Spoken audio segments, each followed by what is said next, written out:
In this video, we're going to do a wine red metallic epoxy floor, and then we're going to do a marbleized spray paint effect on it after we're done to create veins that you would find in marble. So let's go ahead and get started.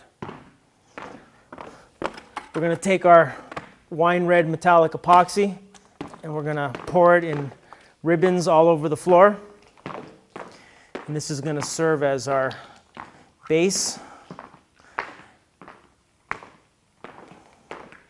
And we've got some real detailed videos on how to mix the pigments, mix the epoxy, and some of the other steps that we're not going to show in this video. But for now, we're going to pour this randomly all over our space.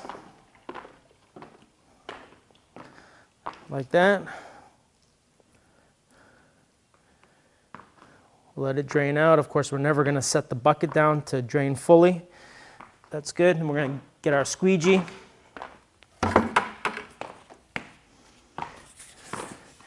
And now we'll start moving the material around the floor.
All right, so now that we've got it squeegeed out, we're going to go ahead and saturate our 18-inch 3/8 snap shed-free roller.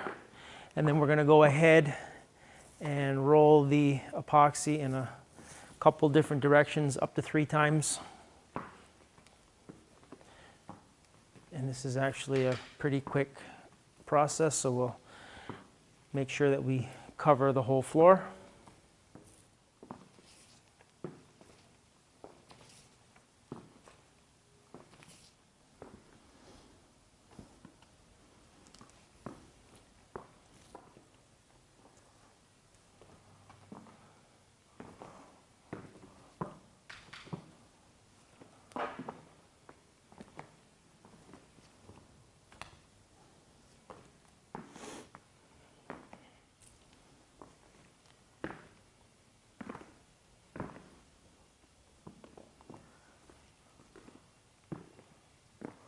All right, so we've gone ahead and we've laid out our wine red metallic epoxy. And now we're going to use our metallic marble spray paint to create some veins on the floor. We're going to use 3 different colors. We're going to use a white, a silver, and a black. So let's go ahead and get started.